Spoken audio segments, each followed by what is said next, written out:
Raichur agricultural university ಕಾಲೇಜಿನಲ್ಲಿ ಮಾಡಿದ್ದಾರೆ. ನಮ್ಮ ಕುರುಬರ ಸಾಹೇಬರ ಒಂದು ಮಾರ್ಗದರ್ಶನದಲ್ಲಿ ನಾವು ಇದು ನೇರಳೆ ಹಣ್ಣಿಂದು ಸಸಿಗಳನ್ನು ತರಿಸ್ಕೊಟ್ರವರು. ಅವರ ಒಂದು ಪ್ರೇರಣೆಯಿಂದ ನಾವು ಈ ಸಸಿಗಳನ್ನ ನಾಟಿ ಮಾಡಿದ್ವಿ. 6 ವರ್ಷಗಳ ಕಡೆ ನಮಗೆ ಅವರು ಗೈಡ್ ಮಾಡಿದರು. ಇವಾಗ ಅದರದ್ದು ಇಳುವರಿ ಬೆಳೆ ಬಂದಿದೆ. ಇಷ್ಟು ಅದ್ಭುತವಾದ ತಳಿ ತರಿಸ್ಕೊಟ್ರವರು. ತಿಂದರೆ ಭಾಳ ಸಿಹಿ ಐತೆ. ಅಂದರೆ ನಮ್ಮ ಹೊಲದಲ್ಲಿ ಬೆಳೆಸಲುವಾಗಿ ನಮ್ಗೆ ಹಂಗೆ ಅನಿಸೋದು ಹೆಂಗೋ ಗೊತ್ತಿಲ್ಲ. ಬೇರೆ ತಿಂದು ನೋಡಿದ್ರೆ ನಮ್ಗೆ ಅಷ್ಟೊಂದು ಸಿಹಿ ಅನಿಸ್ತಾ ಇಲ್ಲ. ನಮ್ಮಲ್ಲಿ ಬೆಳೆದೀವಿ, ನಮ್ಗೆ ಅಷ್ಟು ರುಚಿ ಅಷ್ಟು ಚೆಂದವ. ಅದಕ್ಕಾಗಿ ಅವ್ರಿಗೆ ನಾನು ಧನ್ಯವಾದಗಳನ್ನು ಸಲ್ಲಿಸ್ತೀನಿ. ಇಂಥ ಅಧಿಕಾರಿಗಳು ನಮ್ಮ ರಾಯಚೂರು ನಗರದಲ್ಲಿ ಇದ್ದಿದ್ದು ನಮಗೆ ಭಾಳ ಹೆಮ್ಮೆಯ ವಿಷಯ. ಸಾರ್ ಅಂತ ನಮಗೆ ಹೊಗಳೋದಿಲ್ಲ, ಏನೋ ನಾವು ಏನು ಬೈಕ್ ಕೊಡ್ತೀವಿ ಅಂತ ಹೊಗಳೋದು ಪ್ರಶ್ನೆಯೇ ಇಲ್ಲ.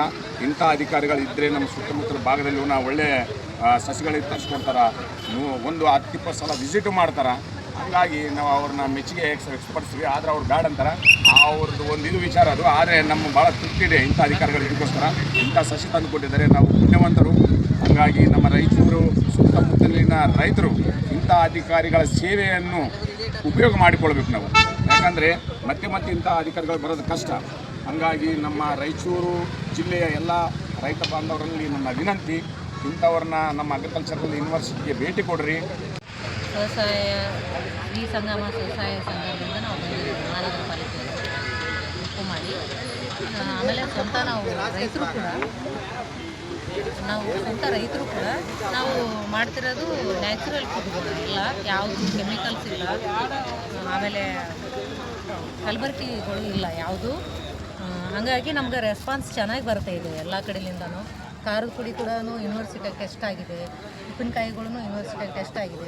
ಖಾರದ ಪುಡಿ ಇಲ್ಲೇ ಮಿಲ್ ಮಾಡಿಸ್ತೀವಿ ನಾವು.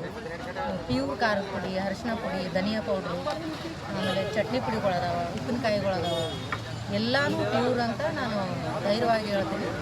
ಆಮೇಲೆ ರೆಸ್ಪಾನ್ಸ್ ಕೂಡ ಭಾಳ ಚೆನ್ನಾಗಿದೆ. ಸಾರ್ವಜನಿಕರು ಭಾಳ ಚೆನ್ನಾಗಿ ರೆಸ್ಪಾನ್ಸ್ ಮಾಡ್ತಾ ಇದ್ದಾರೆ. ತಿಂಗಳಿಗೊಂದ್ಸಲ ಅಂದಿದ್ದು ಈಗ ವಾರಕ್ಕೂ ಇಡಬೇಕು ಅಂತೇಳಿ ಪ್ಲ್ಯಾನ್ ಮಾಡ್ತಾ ಇದ್ದಾರೆ ಸರ್ಸು. ಧನ್ಯವಾದಗಳು.